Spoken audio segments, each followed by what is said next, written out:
Maintenant, quand tu viens au Seigneur, tu dois sacrifier quelque chose. Quand moi j'ai accepté nouvellement le Seigneur, quand j'ai fait les prières, j'ai dit au Seigneur, Seigneur, je t'offre mon orgueil, donne-moi quelque chose en retour.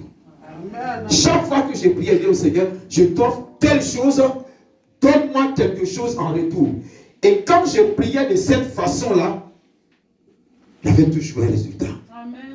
C'est-à-dire, le Seigneur enlevait de moi quelque chose qui ne lui plaisait pas.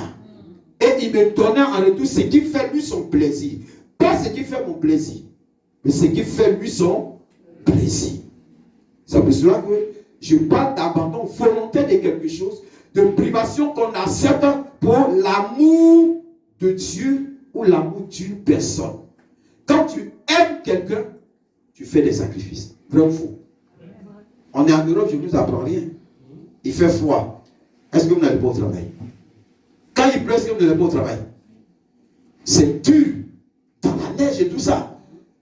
Mais qu'est-ce que vous faites? Vous partez au travail, vous êtes en train de faire des sacrifices pour gagner quelque chose en retour pour votre bien-être et pour le bien-être de votre famille. C'est pareil aussi. Quand on se prive de son sommeil pour prier pendant toute une nuit, on fait des veillées. C'est des sacrifices qu'on fait. Quand on vient pour donner l'offrande, c'est des sacrifices qu'on offre. Maintenant, tout dépend de la motivation qui est derrière. Quel est le mobile de ton sacrifice?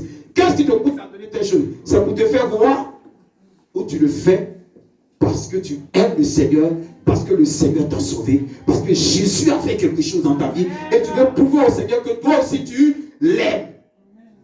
Tu n'as pas besoin que le pasteur vienne ici pour faire un appel de fonds. Il peut le faire, c'est normal. Mais si toi, tu sais réellement ce que le Seigneur a fait pour toi, la Bible dit que celui pour qui Jésus a fait beaucoup, aimera beaucoup.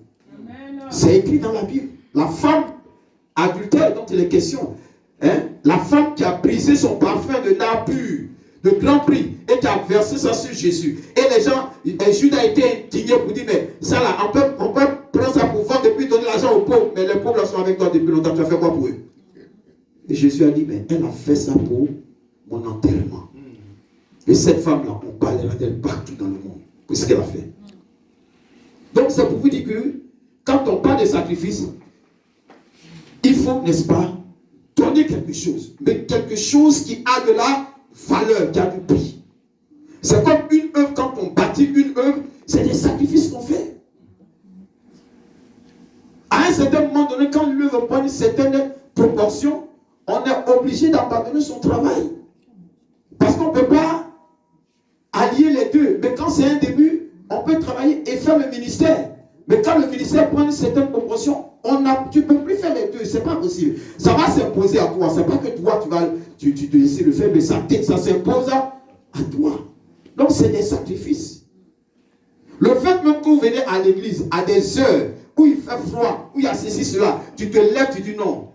Le Seigneur a fait quelque chose pour moi, je ne peux pas rester. Il faut que j'aille rendre tout à Dieu. Il faut que j'aille adorer le Seigneur. C'est des sacrifices que tu es en train de faire.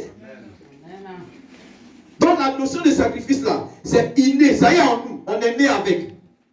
Parce que c'est Dieu lui-même là qui a mis ça en nous, parce que Dieu est pour les sacrifices.